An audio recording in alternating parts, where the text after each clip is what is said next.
Hello दोस्तों, नमस्कार। आप सभी को स्वागत है हमारे आज की स्पेशल बायोलॉजी क्लास में। और आज हम लेकर आए हैं एक्सक्रीटरी सिस्टम, है ना।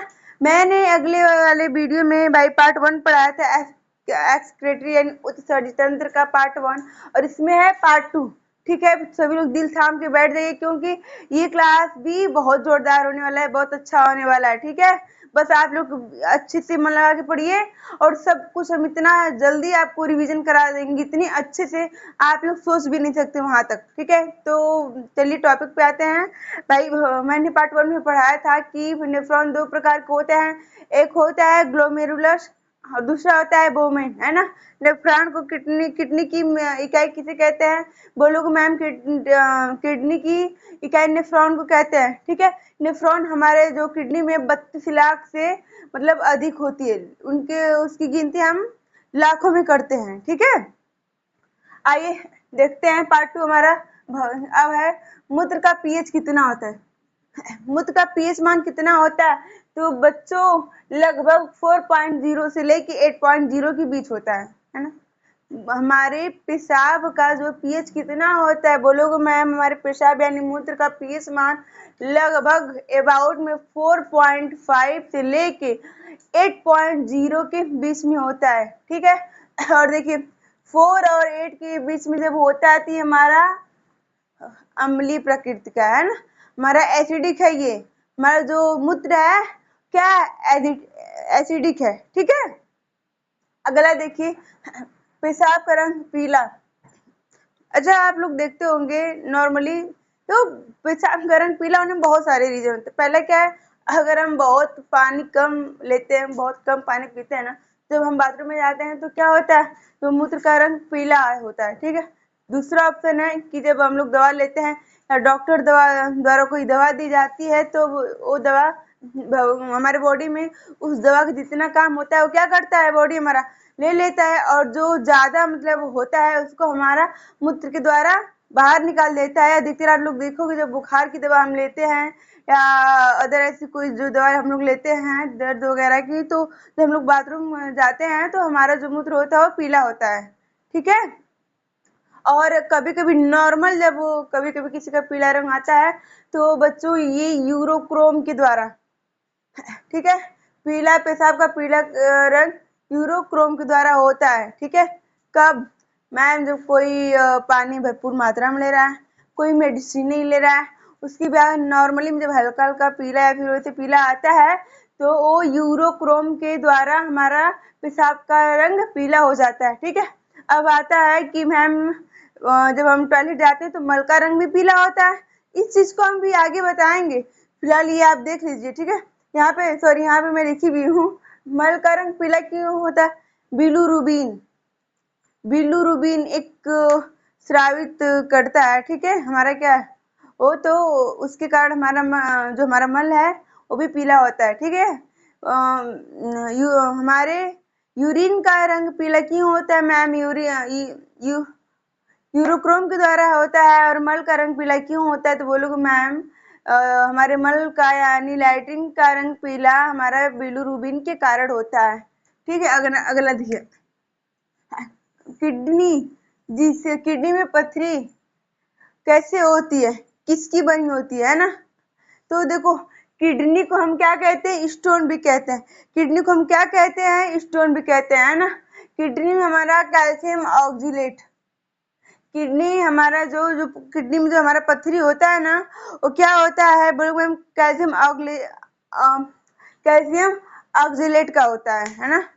किडनी में हमारे पथरी, बोलो मैम स्टोन किसका होता है? तो बेटा कैल्शियम ऑक्जिलेट का बना होता है क्या बेटा? पथरी। ठीक है, इसलिए लोग कहते हैं हम लोग जब दवा ववा लेते हैं तो हमारे पेशाब के रास्ते से क्या होता है, वो निकल जाता है। ठीक है, पथरी। पथरी यानी किडनी में पथरी बनना क्या कहलाता है? किडनी में जब पथरी बनती है उस क्रिया को क्या कहते हैं, क्या कहलाता है ना। देखो आप लोगों कोई मेडिकल में तैयारी भी करता होगा ना, तो उसके लिए तो भाई ये मोस्ट इम्पोर्टेंट है। सीधी सीधी बात है, ये मोस्ट इम्पोर्टेंट है। ये जितना भी मैं आपको बता रही हूँ, पढ़ा रही हूँ, अगर आज लापरवाही से पढ़ लिए ना तो कल को जाके रोगे, सच में बता रही हूँ। अच्छे से पढ़ लो क्योंकि बहुत मोस्ट इम्पोर्टेंट चीज मैं बताती हूँ। यहाँ पे ये नहीं कि मैं कुछ भी उठा के लाऊं आपको बता दूं, नहीं। जो जो मैं पढ़ाती हूँ उसके पीछे बहुत सारी मेहनत लगी होती है, ठीक है। तब मैं आपको एक अच्छी और सही टॉपिक ला के देती हूँ, ठीक है। और ये जो भी चीज यहाँ पे लिखा हुआ है वो उसी को समझ में आएगा जो पार्ट 1 देखा रहेगा। जो पार्ट 1 नहीं पढ़ा है ना उसको दिमाग से आउट हो जाएगा, कुछ पल्ले पड़ने वाली बात नहीं है, ठीक है। तो प्लीज पार्ट 1 देखो, उसके बाद पार्ट 2 देखो, ठीक है। क्योंकि एक दूसरे से जब चैप्टर एक है कुछ तो कुछ क्या सब कुछ एक दूसरे से कनेक्ट ही होगा ना। चलो देखते हैं। किडनी यानी किडनी में पथरी बनना क्या कहलाता है मैम? रीनल केल कनाई कहलाता है। किडनी में पथरी बनने की क्रिया को क्या कहते हैं? किडनी में जो है हमारा पथरी बनता है जो उसे क्या कहते हैं मैम? रीनल केल कनाई कहते हैं, ठीक है। आज पादप में उत्सर्जित अंग, अच्छा अभी तक तो हम लोग मनुष्य में देख रहे थे कैसे कैसे होता है। पादप जो पेड़ पौधे हमारे होते हैं वो भी तो एक्सक्रीशन करते हैं। हाँ बताइए, जब उनको भूख लगती है तो अपना आहार लेते हैं ना, जल लेते हैं। कुछ पौधे ऐसे करके सभी पौधे क्या करते हैं? अपना भोजन जब लेते हैं, श्वसन की भी जरूरत होती है, ऑक्सीजन की भी। तो जब सब कुछ करेंगे तो उनको भी तो क्या है, एक्सक्रीशन की जरूरत पड़ेगी ना। तो भाई वो किसके लासा, गोद या फिर बोलूँ मैम दूध। पादप में उत्सर्जन जो कभी देखते हो लासा निकला रहता है, गोद टाइप रहता है जो चिपचिपा होता है, दूध निकलता है, वो क्या वो पादपों में एक्सक्रीशन उत्सर्जन का वो क्या है काम है। वो लासा दूध या गोद के सारी वो अपना एक्सक्रीशन करते हैं, ठीक है। अगला देखिए यूरिकोटेलिक। बोलोगे मैम व्हाट इज यूरिकोटेलिक? बेटा यूरिकोटेलिक किसे कहते हैं? उन जीवों को कहते हैं जो नाइट्रोजन युक्त अपशिष्ट पदार्थ के रूप में यूरिया का उत्सर्जन करते हैं, उसे हम यूरिकोटेलिक कहते हैं।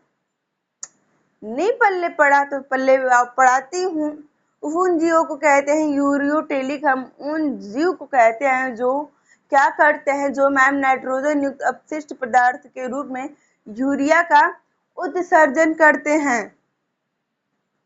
यूरिकोटेलिक हम उस जीव को कहते हैं, हाँ यूरियोटेलिक हम उस जीव को कहते हैं जो नाइट्रोजन युक्त पदार्थ को, है ना, यूरिया के रूप में वो उत्सर्जन करते हैं, बाहर निकालते हैं, उससे हम यूरियाटेलिक कहते हैं। जैसे इसमें मैन आ गया, फिश आ गया तथा सभी के सभी उभयचर भी आ गए, ठीक है।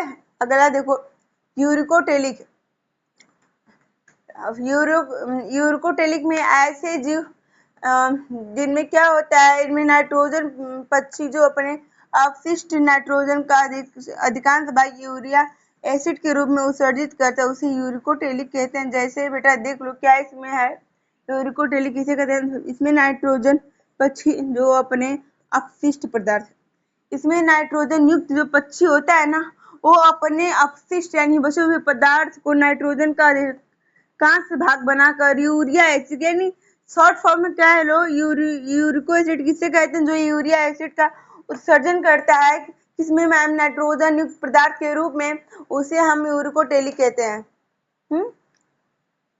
सीधे सीधे कह लो यूरिकोटेलिक किसे कहते हैं? तो बोलोगे मैम जो यूरिया एसिड के रूप में उत्सर्जन करता है नाइट्रोजन युक्त अपशिष्ट पदार्थ के रूप में यूरिया एसिड का उत्सर्जन करता है, उसे हम यूरिकोटेलिक कहते हैं। अगला है हमारा अमोनोटेलिक। क्या है अमोनोटेलिक? ऐसे जीव जो अपनी बॉडी से नाइट्रोजन युक्त अपशिष्ट पदार्थ को अमोनिया के रूप में उत्सर्जित करते हैं, उन्हें हम क्या कहते हैं मैम? उन्हें हम अमोनोटेलिक कहते हैं, है ना।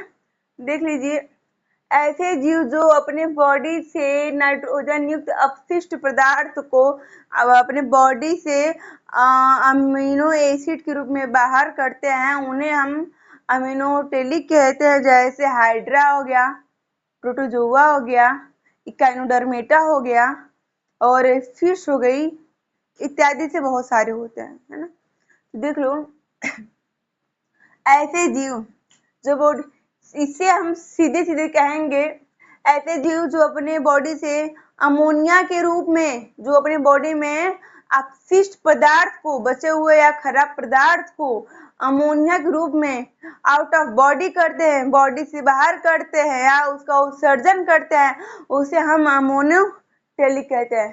ठीक है, सीधे सीधे देख लो, एकदम शॉर्ट फॉर्म बता रही हूँ। ठीक है, जो ऐसे जीव जो हमारे बॉडी से अमोनिया को बाहर करते हैं, ठीक है, उसे हम अमोनोटेलिक कहते हैं, सीधे सीधे। ठीक है, अगला देखिए, इसमें क्या एग्जाम्पल में हाइड्रा है, फिश, प्रोटोजोआ, इकाइनोडर्मेटा।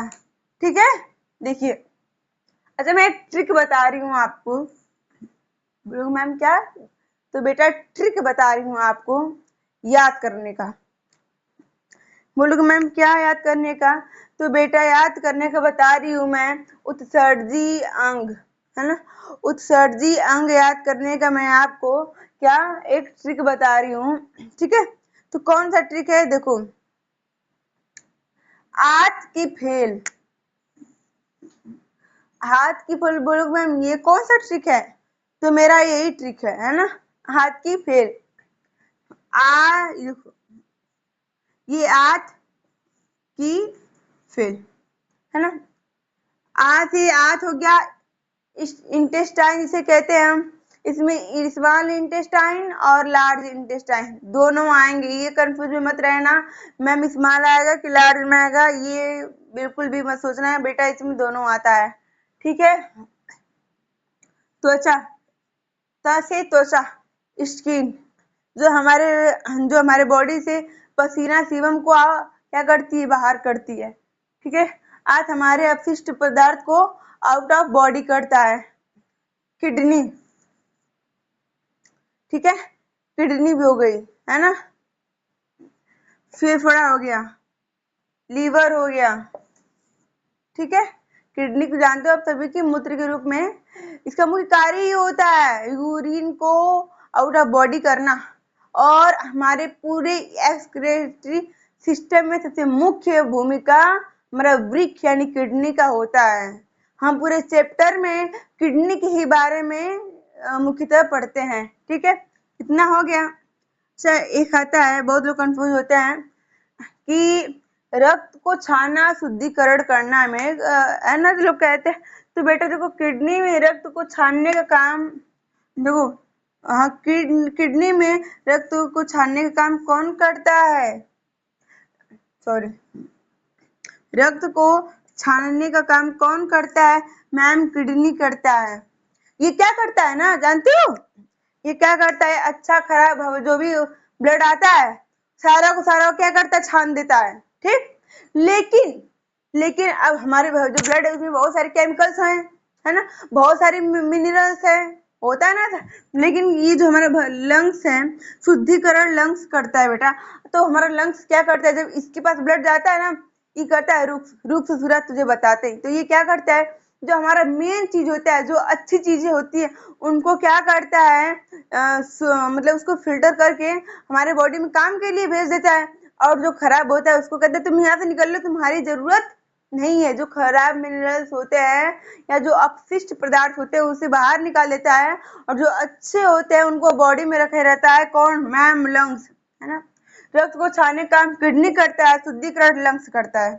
ठीक है, अब देखो क्या है, एक है हमारा अमोनिया में पेशाब, मतलब आप लोग देखते होंगे कुछ लोग जब पेशाब करते हैं, मूत्र करते हैं, उसमें से बदबू आती है ना, उसमें से गंध आती है। कुछ लोग में आप सभी ये चीज देखते होंगे। वो किसके कारण आती है? तो बेटा वो हमारे अमोनिया के कारण होती है। मैं पहले बताई हूँ, अमोनिया बहुत खतरनाक है हमारे बॉडी में। अमोनिया क्या करता है? यूरिया में बदल देता है, लेकिन 2 घंटे बाद यूरिया अमोनिया में फिर चेंज हो जाता है। ठीक है, इसलिए देखोगे अगर कहीं दीवार पे तुम साल 6 महीने बाथरूम या पेशाब कर दिए ना, दीवार लह जाती है। जहाँ कुछ लोग देखोगे आप सभी, जहाँ तो मूत्र त्याग करते हैं वहां का जो जमीन होता है वहां पे व्हाइट हो जाता है ना। अमोनिया का पावर है बाबू, देख लो अमोनिया कितना खतरनाक है। सोचो तुम्हारी बॉडी में वो कितना नुकसान कर सकता है। ठीक है, तो हमारे बॉडी में या किसी की भी बॉडी से अगर मूत्र की गंध आती है तो बेटा वो अमोनिया के कारण होती है। ठीक है, अब देखो पेशाब में यूरिया, मैं तो बता दी हूँ कि यूरिया अमोनिया होता है। तो वो अमोनिया यूरिया के रूप में जब चेंज कर देता है तो क्या करता है, हमारे पेशाब में बस 2%, ज्यादा नहीं 2% यूरिया होता है। ठीक है, और जितना भी बचता है सारा हमारा पानी होता है। हमेशा ये चीज याद रखता है, ये एग्जाम में पूछता है कि हमारे बॉडी में जब हम मूत्र त्याग करते हैं तो उसमें कितना यूरिया होता है। बोलोगे मैम उसमें 2% यूरिया होता है, तथा सभी में हमारा क्या होता है बेटा, तो सभी में हमारा यूरिया नहीं होता है। 2% यूरिया के बाद जो भी बचता है सारा पानी होता है। ठीक है, और एक मोस्ट से भी मोस्ट इम्पोर्टेंट क्वेश्चन है, ये मैं लेकर आई हूँ आप सभी के लिए। ठीक है, बहुत इंपॉर्टेंट है ये। अधिकतर छोटे लेवल, बड़े लेवल, हर प्रकार के लेवल के लिए बहुत ही बेस्ट क्वेश्चन है, क्योंकि बहुत बार पूछा गया क्वेश्चन है, बहुत बार ये पूछा गया क्वेश्चन है। ठीक है, जब कभी भी किडनी का जिक्र होता है ये चीज जरूर पूछता है आपसे। ठीक है, क्या पूछता है मैम, भारत में सबसे पहले किडनी का ट्रांसप्लांट कौन किया था और कहाँ। जब सभी के दिमाग में चीज आती है ना, अब किडनी किडनी हुआ है, हम सुनते हैं कि अरे किडनी खराब हो तो किडनी बदल दो। अच्छा एक चीज और देखो, हमारी किडनी अगर एक खराब हो जाती है तो एक से हम अच्छा खासा जी सकते हैं, चल सकते हैं। ठीक है, अगर दोनों किडनी हमारी खराब हो गई बेटा तो क्या होता है, किडनी ट्रांसप्लांट हो सकता है, किडनी का हम ट्रांसप्लांट करा सकते हैं। सेम प्रोसेस लीवर में भी होता है। लीवर अगर आधा खराब है आधा सही है तो फिर भी हम कुछ दिन तक सही रह सकते हैं दवा द्वारा। मतलब जो खान पान करते हैं अच्छा चीज लें तो उसके द्वारा रह सकते हैं। अगर वही चीज पूरा खराब हो जाता है लीवर में, इंसान की डेथ हो जाती है, या फिर समय रहते अगर कोई अपना लीवर ट्रांसप्लांट करा लेता है तो बहुत बेस्ट होता है। सेम प्रोसेस इसमें भी होता है, अगर हम लापरवाही करेंगे तो भैया हमारी 2 किडनी फेल हो गई है, लापरवाही कर रहे हैं हम तो ऊपर सुधार जाएंगे। लेकिन अगर टाइम रहते हम अगर कोई मतलब दे रहा है हमको किडनी, या हम किडनी ट्रांसप्लांट करा रहे हैं तो हम सही सलामत रह सकते हैं। तो वही चीज आया है यहाँ पे कि भारत में सबसे पहले किडनी का ट्रांसप्लांट कौन किया था और कहाँ हुआ था। तो बेटा क्रिश्चियन मेडिकल कॉलेज, CMC, है ना, क्या है CMC, हाँ, क्रिश्चियन मेडिकल कॉलेज, है ना, क्रिश्चियन मेडिकल कॉलेज में। ठीक है, क्रिश्चियन मेडिकल कॉलेज में वेल्लोर में 2 फरवरी सन 1971 को डॉक्टर मोहन राव तथा केवी जॉनी के नेतृत्व में हुआ था। इसको आप सभी प्लीज राइट डाउन कर लो। क्या है, भारत में सबसे पहले किडनी का ट्रांसप्लांट कौन किया था, कहाँ हुआ था। तो भैया देखो सबसे पहले किडनी का ट्रांसप्लांट हुआ था क्रिश्चियन मेडिकल कॉलेज में, जिसे हम इंग्लिश में और शॉर्ट फॉर्म में CMC कहते हैं। और क्रिश्चियन मेडिकल कॉलेज कहाँ पड़ता है मैम, वेल्लोर में पड़ता है। क्रिश्चियन मेडिकल कॉलेज कहाँ पड़ता है, तो बच्चों क्रिश्चियन मेडिकल कॉलेज वेल्लोर में पड़ता है, और है ना, जिसे हम क्रिश्चियन मेडिकल कॉलेज को हम शॉर्ट फॉर्म में CMC भी कहते हैं। ठीक है, वहां पे 2 फरवरी सन 1971 को, क्या 2 फरवरी 1971 को डॉक्टर मोहन राव, है ना, डॉक्टर मोहन राव तथा केवी जॉनी के नेतृत्व में हुआ था, है ना। 2 फरवरी 1971 को डॉक्टर मोहन राव तथा केवी जॉनी के नेतृत्व में हुआ था। हो गया समझ में। अगर आप सभी को ये वीडियो अच्छी लगी हो, समझ में आई हो, तो ज्यादा से ज्यादा इस वीडियो को शेयर करिए और हमसे जुड़े रहें। ठीक है, सब्सक्राइब लाइक कमेंट करना तो बिल्कुल मत भूलें। ठीक है, धन्यवाद। और अब हमारा अगला चैप्टर रहेगा पाचन, तो आप लोग तैयार रहिएगा पाचन तंत्र देखने के लिए। धन्यवाद।